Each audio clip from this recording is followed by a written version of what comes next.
Bênção, bênção pura. Maravilhas. Lendo, é interessante como o tema da salvação e a Bíblia, ela está sempre, né? Um tema está agregado, está atrelado ao outro.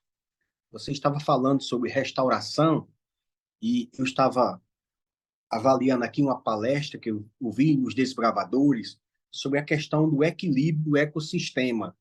E o rapaz lá, o biólogo, ele falava o seguinte: por exemplo, as pessoas hoje, quando elas verem uma serpente, já quer logo matar, né? Esquece que ela controla as pragas. Ele diz, quando você vê um animal desse, ele só quer uma coisa. Ele quer abrigo, ele quer alimento ou ele quer água. Veja só, o ambiente dele foi afetado, ele tem que ir para algum canto. Ele precisa de alimento, ele precisa de água e precisa de abrigo. A senhora White diz que o pecado trouxe consequências para a raça humana. Na verdade, o pecado desequilibrou o ecossistema, não é isso? A gente, como Belém, por exemplo, uma cidade que nem Belém, uma cidade que nem Fortaleza, você vê os pombos, os pardais, tudo na rua. Por quê? Porque o habitat deles foi ameaçado, não é assim, homem de Deus? E eles precisam de abrigo, eles precisam de alimento e eles precisam de um lugar. E eles não têm mais. Então, infelizmente, o homem ele se tornou uma ameaça ao planeta que Deus criou, né? Por isso, segundo a lição, nós precisamos de restauração. Restauração foi o que aconteceu na minha vida, o que precisa acontecer na vida de cada um. Só que, só que é o seguinte, no nosso próprio testemunho de vida, às vezes é o seguinte, ou o erro está em Deus, ou o erro está na outra pessoa. Geralmente o erro nunca está com a gente, né? Por exemplo, hoje existe um número alarmante, e eu volto já para o testemunho, dos chamados desigrejados. Os desigrejados. Diz o seguinte, o Dileno é muito chato. Eu não quero ir para a igreja porque o Dileno está lá. Mas só, meu amigo, que o Dileno é meu irmão. E nós vamos para o céu junto.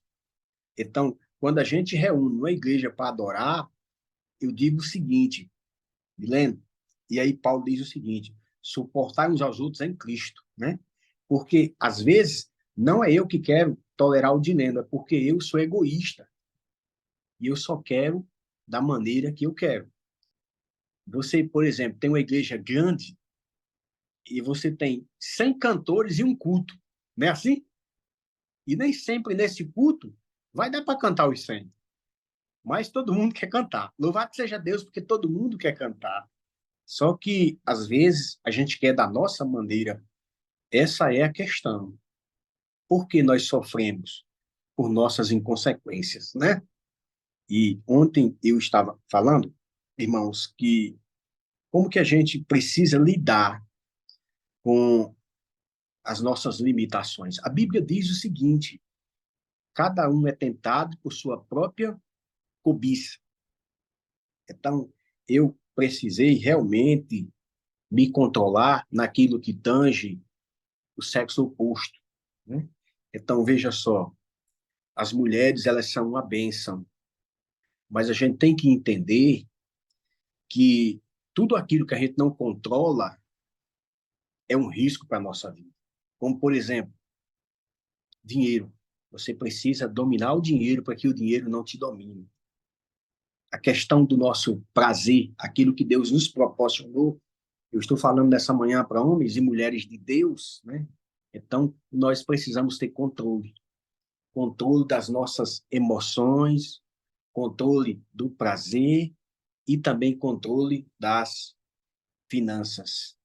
Irmãos, eu, pela misericórdia de Deus, eu sou um pecador miserável. Lutero, ele disse certa vez o seguinte: eu pensei que eu tinha matado o velho homem no batismo, mas eu descobri que o desgraçado sabia nadar, né? Então, assim, Deus, Dileno, ele não matou o Léo Décio. Ele está restaurando o Léo Décio. Até que, por ocasião da volta de Cristo, a gente encontra a perfeição. Então, é o seguinte, nós não podemos deixar de congregar, né? Por quê? Porque na igreja, dizendo, eu te ajudo e você me ajuda. E unidos nós somos fortes. Por isso que a igreja, ela é uma ideia de Deus. Eu estava conversando nesses dias com os desigrejados e eu perguntei para ele o seguinte: bom, meu irmão, vamos fazer o seguinte, faz de conta que você está certo. Como é que nós vamos evangelizar o mundo sem igreja? Não é verdade? Como é que o mundo vai ser alcançado? Você vai para sua casa, eu vou para minha casa, você fica no seu conforto, eu fico no meu conforto. Onde é que fica a grande comissão? Ide e pregai o evangelho. Porque Jesus Cristo comissionou a igreja. Ele disse: as portas do inferno não podem prevalecer contra a minha igreja. Mas, dito isto, vamos para Romanos capítulo 12. E aqui, irmãos, eu quero destacar, capítulo 12 de Romanos, o verso 2. Não viva conforme os padrões desse mundo, mas deixem que Deus os transforme pela renovação da mente, para que você possa experimentar qual é a boa, agradável e perfeita vontade de Deus. Aqui está, irmãos, o resumo do meu testemunho. Aqui está o resumo do meu testemunho. A renovação da mente. Eu necessitei desconstruir muita coisa na minha vida, como, por exemplo, uma desconstrução dos meus, da minha, vamos dizer, do meu desejo, da minha vontade musical, né? Eu gostava daquela música, aquela pesada. Então, eu precisei educar os meus ouvidos. Ou seja, o que é que eu quero dizer para você? O cristianismo é uma desconstrução de tudo aquilo que a gente aprendeu. E isso, geralmente, na maioria das vezes, não é fácil. Admitir, Dilene, veja só, imagina o seguinte, que eu sou um PhD em física, em química, e eu estou estudando a Bíblia com você. Eu tenho que aceitar que a Bíblia está correta. E para isso é preciso uma renovação da minha mente. Não é assim? Mas, rapaz, eu sou um físico nuclear e Dilene é um simples pedagogo. Não, o Dilene está correto. Então, eu tenho que aceitar essa metamorfose, essa mudança. E quando eu ia para a igreja, eu ficava pensando o seguinte: rapaz, esse povo tudo de roupa social, parece uns velhos, né? Parece que não é desse mundo. E, na verdade, a gente não é desse mundo mesmo. Nós somos os verdadeiros extraterrestres de Jesus, não é assim? Porque o Senhor diz que o nosso mundo não é aqui, nós estamos aqui só de passagem. Há uma música muito bonita do Arauto do Rei que diz o seguinte: somos todos peregrinos no amor de Deus, né? Todos nós somos peregrinos no amor de Deus. Então, a consciência da graça tem que me visitar todos os dias. E aí eu entro um pouco do Sócrates, eu tenho que admitir o seguinte: quando eu vou estudar a Bíblia com você, e você é o meu mentor espiritual, e foi por isso que Deus estabeleceu a igreja, porque é o seguinte, às vezes, Dileno, é um PhD estudando a Bíblia com um simples funcionário, e ele vai ter que admitir, uma coisa eu sei, de que nada eu sei, né? E isso aí, irmãos, geralmente não é fácil. Então, abnegar o rock, para mim, não foi fácil. E, na verdade, nunca é fácil. Porque cristianismo é cruz, e cruz é morte. Cruz é morte. Eu também sei, eu vi uma foto sua, das antigas, que me parece que você também era meio largado, tem um cabelo grande, né? Cabelo grande. E mais um dia, a consciência da graça chegou na sua vida, não é assim? E, e aí você começa a olhar no espelho e você diz assim: meu amigo, essa roupa preta não tem nada a ver comigo. Essas músicas que eu escuto não tem nada a ver comigo. Essas jovens que eu estou namorando não tem nada a ver comigo. Eu preciso de uma renovação. E aí, meus irmãos, pela renovação da minha mente, eu costumo dizer o seguinte, que o fruto de um salvo é outro salvo, né? E aí, o primeiro amor é uma coisa bonita, mas aí a gente, às vezes, pelo zelo, a gente peca, né? Minha mãe, por exemplo, minha mãe era espírita. E um dia eu acordei e eu disse assim: minha mãe, isso aqui tá tudo errado, né? E eu disse, olha, isso aqui eu descobri uma coisa. Isso aqui, irmão, e minha mãe, é tudo idolatria. Então eu queria destruir a tenda da minha mãe assim, de uma hora para outra. Eu digo, e ela disse, não, meu filho, não é assim.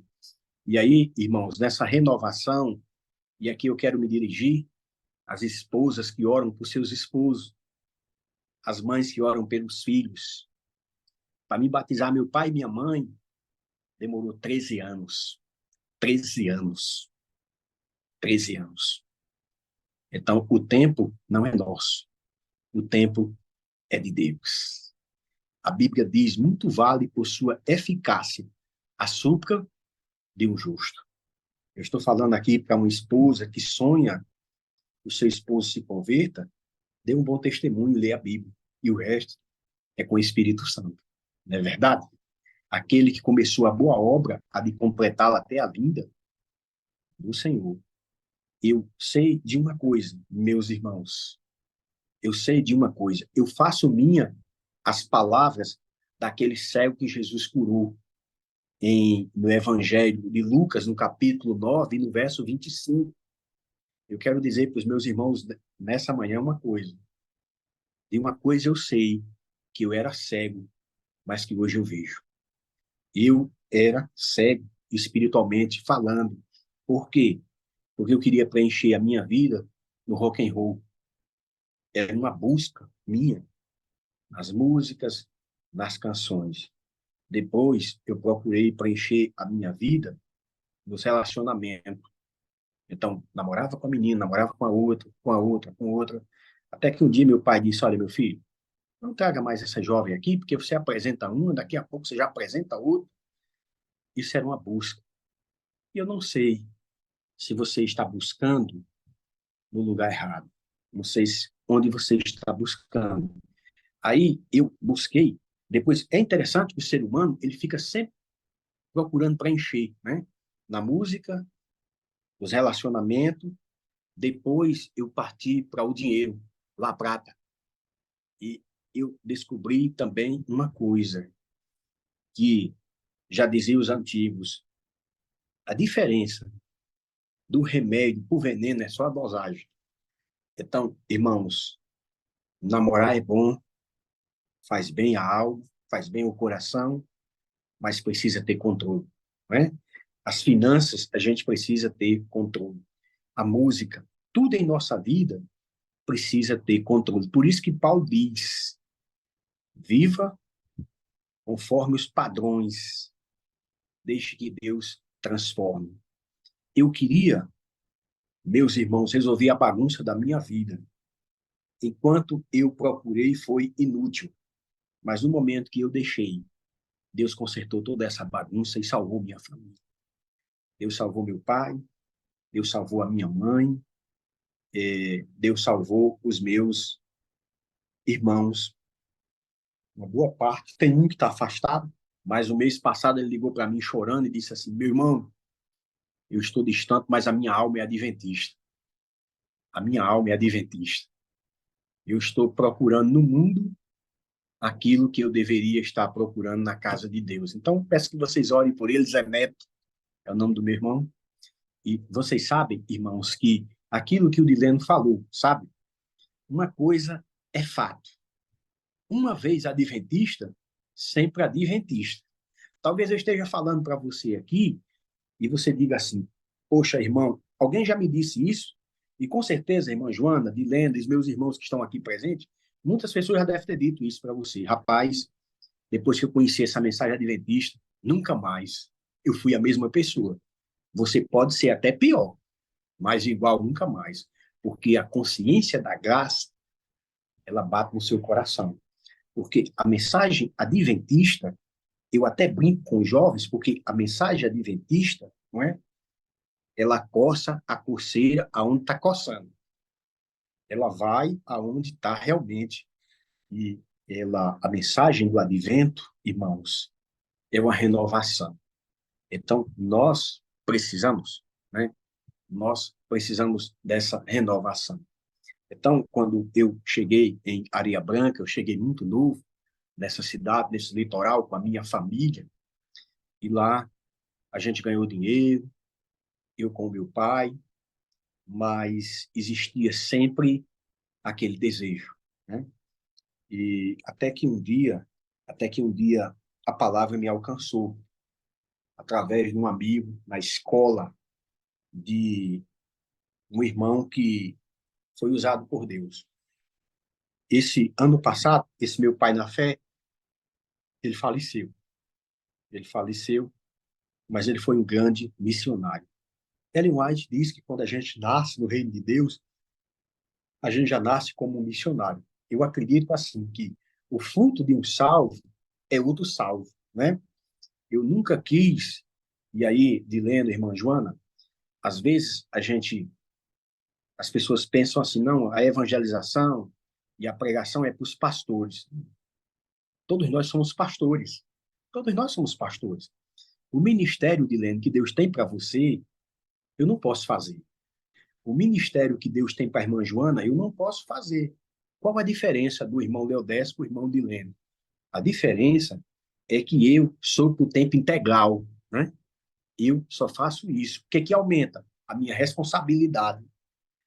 Mas você, irmão Dilene, você é pastor naquilo que faz. Por quê? Porque o Senhor disse, ide, e ele não disse só para os pastores. Então, eu entendi uma coisa na minha vida. Quando a vocação chegou no meu coração, aí é aquela coisa, sabe, que acontece comigo, e com certeza já aconteceu com o Dilene, acontece com o irmão Zito, acontece com a irmã Joana. No momento ou outro, irmã Joana, alguém vai chamar a senhora de pastora. Por quê? Porque você é pastora naquilo que você faz, no estudo bíblico, no ministério da música, no ministério de visitação, no ministério do acolher, no ministério do cantar, do pregar, do exortar alguém. Tem pessoas que são especialistas em dar conselhos. Então, veja só, você tem um ministério e Deus te chamou. E quando eu batizei, no meu batismo só foi meu pai, né? O pessoal da família ficou sentindo e eu tive alguns contratempos naquilo que, meu irmão, um aviso aí, alguém disse que o filho está afastado, mas nós vamos orar. Deus vai trazer de volta. Eu acredito muito, irmãos, no poder da oração, sabe? E aí eu quero chegar agora, eu quero que o Dilene e a Joana me dêem só um alô quando faltar 5 minutos, tá bom? Quero que vocês deem um alô para mim. E aí, como você chegou a ser pastor? Irmãos, a minha vocação, eu tive a consciência da minha vocação depois de um abraço de uma mãe. Eu estava fazendo evangelismo em Mossoró, no Rio Grande do Norte. Eu estava fazendo evangelismo. Pastor, eu queria saber como é que foi na escola. Como foi Sim, que a pessoa chegou e ok, falou, isso é interessante isso aí. ok. Na escola, eles foram fazer, era uma Semana Santa, e eles foram fazer uma pesquisa religiosa na comunidade. E aí eles chegaram até o colégio. E, na verdade, esse irmão, o Antônio Carlos, meu pai na fé, ele já estava orando por mim. Todo trabalho começa através de oração, né? E aí me ofereceram, fizeram aquela pesquisa e no final, a seguinte, nunca esqueci a pergunta. Leodécio, a pessoa perguntou, Leodécio, você entende a Bíblia tão bem como gostaria de compreendê-la? Eu disse, não, não. E aí ele disse, então nós estamos oferecendo um curso bíblico gratuito, um curso bíblico gratuito. E aí o irmão Carlos foi oferecer esse estudo. E aqui, irmãos, uma deixa aqui bem importante, daquilo que o irmão Dilene falou, às vezes nós desistimos muito fácil das pessoas. Nós desistimos muito fácil das pessoas. E ele foi persuadindo, ele ia uma vez, eu não estava em casa, então ele voltava, até que um dia ele disse assim, irmão, se você não quiser, eu estou aqui para ministrar o curso para você, mas você fica à vontade.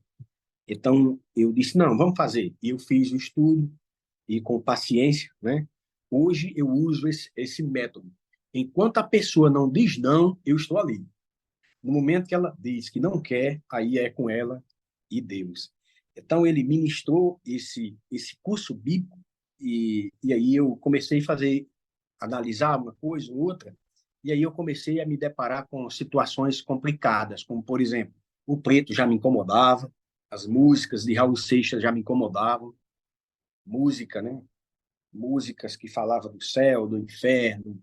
E vocês sabem que o Raul Seixas, juntamente com o Paulo Coelho, eles falavam muito de profecia nas mensagens deles, né? Uma mistura de Deus, do mal. Na verdade, a música, ela faz parte da adoração. A música faz parte da adoração. E é uma grande guerra. E aí eu já comecei a me sentir incomodado. Uma outra coisa que me incomodava era quando eu ia para as festas com a Ana Lúcia, que era minha namorada, Ana Lúcia. Eu me sentia incomodado com as músicas. É como se aquela comida fosse indigesta para mim, né? E aí eu fui, visitei a igreja e aos poucos, assim, a minha luta grande foi com relação no aspecto financeiro, porque eu era muito egoísta e eu era muito avarento. Eu queria ter muito sucesso financeiro e me deparei com a verdade do sábado. O dinheiro é uma prova, sabe, irmãos? Nós precisamos honrar a Deus em todos os aspectos da nossa vida. Eu entendo que hoje o mal também trabalha nesse sentido, mas o dinheiro foi uma prova para mim, né? Até que eu resolvi sair da empresa, eu trabalhava no sindicato, eu era também de esquerda, por isso que eu acredito que a esquerda é uma religião, é uma religião, é uma religião. O comunismo é uma falsificação da cruz do Calvário. É o homem dizendo que não precisa de Deus, não precisa da família para ser salvo. Ele é um próprio Messias, né? Então, o comunismo, eu digo isso porque eu fui comunista. O comunista, ele não gosta da família, o comunista não gosta da Bíblia e nem gosta de Deus. O comunista, ele não gosta de regras. Eu cantava muito a música que dizia: é proibido proibir, é proibido proibir, né? Então, eu era um ser frouxo e libertino, entregue a tudo que brotava do meu coração. Quero dizer para os meus irmãos, o chamado para ser pastor, eu estava falando, né? Eu fiz um evangelismo em Mossoró e uma mãe me deu um abraço.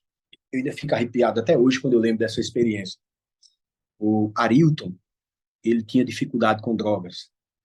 Ele era um roqueiro, tinha dificuldade com drogas. E aí entra mais uma vez o livro Evangelismo de Ellen White. Ela diz o seguinte: o evangelismo é um mendigo dizendo a outro mendigo onde encontrou o pão. Eu disse: rapaz, eu também era roqueiro. Eu também era roqueiro. Eu também fazia isso que você está fazendo. Eu não entrei nesse aspecto das drogas mais fortes, mas eu bebia cachaça, né? Bebia cachaça. E Deus transformou minha vida. Então, o Arilton deixou as drogas e a mãe dele me deu um abraço e disse assim: pastor, o senhor mudou a vida do meu filho. Disse: não, não, foi Deus. Ela disse: sim, mas Deus usou você. Naquele momento que ela falou pastor, aquilo falou meu coração. Porque um abraço de uma mãe dizendo que Deus havia me usado para tirar o filho dela das drogas me deu a convicção do meu chamado. Naquele dia, eu saí daquela reunião e agora eu pensava como pastor, eu agia como pastor, e aí eu já estava casado, com 2 filhos, estava bem financeiramente, eu era secretário do Sindicato dos Portuários, meu pai fazia parte da Portobras, né? A empresa dos portos, no nosso caso lá em Areia Branca, sal e petróleo. Então, meu pai fazia parte de uma estatal e eu trabalhava no sindicato dessa empresa. E quando Deus me chamou, foi uma grande guerra em família, porque a família não queria, porque eu trabalhava no sábado, até que um dia eu tomei essa decisão contra meus pais, contra minha família, mas a favor do meu Deus. Hoje, todos são adventistas. 13 anos depois, no batistério, eu abracei meu pai e meu pai disse assim: meu filho, Se ser adventista eu soubesse que era tão bom, eu teria sido antes, né? E eu quero que você me desculpe, porque eu não entendia o que eu estou entendendo hoje. E aí eu batizei meu pai, e meu pai dorme em Cristo, e na manhã da ressurreição eu iria abraçar o seu Luiz. Ele entendeu essa mensagem de fé e de esperança. Se você não voltar para a igreja, provavelmente muitos não voltarão. Sabe por quê? Porque a gente é uma espécie de influência positiva na vida das pessoas. Então, eu espero que essa minha história, ela te motive e que dê sentido de que não é um bom emprego, não é uma estabilidade, não é uma vida financeira, mas é o Cristo vivo que transforma a nossa vida. E nós só seremos felizes nos braços de Jesus. Nós viemos do Éden e o Éden é o nosso caminho. Nós somos príncipes e princesa do reino celestial. Vale a pena ser fiel a Deus em todos os momentos, em todos os aspectos da nossa vida. Deus quer salvar o nosso lar, mas Deus primeiro quer nos salvar. Eu entendo que nós estamos no avião e aí aquela mensagem que diz o seguinte: você, Dilene, precisa colocar máscara em você para depois você ajudar quem precisa. Então, eu acredito que um fruto do salvo é outro salvo. A gente precisa ajudar a Deus a salvar nossa família, mas para isso a gente precisa estar no lugar seguro, né? E aquelas regras de trânsito. Se você quer ajudar alguém no acidente, saia fora, coloque seu carro no lugar seguro, delimite a área para que você possa ajudar as pessoas que se envolveram no acidente.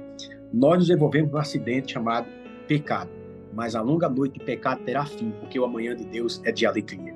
Eu espero que a minha história de vida te motive, te incentive. E eu quero dizer para você que não é um bom emprego, não é uma visibilidade financeira, não é a paixão pela música, não é a paixão, às vezes, pelo relacionamento, mas é o amor de Cristo que muda a nossa vida. Que Deus nos abençoe. Vamos orar e vamos entregar nossa vida a Jesus mais uma vez?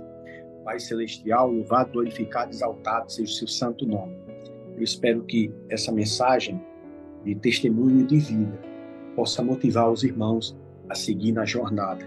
E eu quero também, Pai, orar pelos filhos e parentes que estão distantes. Assim como o Senhor, com 13 anos, o Senhor salvou a minha família, a minha casa, o Senhor também salvará aqueles que estão distantes do retiro. Eu oro pelos filhos que estão distantes, pelas orações dos pais, para que o Senhor venha, de fato, restaurar a nossa vida. É a nossa humilde oração, em nome de Jesus. Amém. Que o Senhor nos abençoe e nos dê a paz. Meu abraço apertado a cada um de vocês, viu?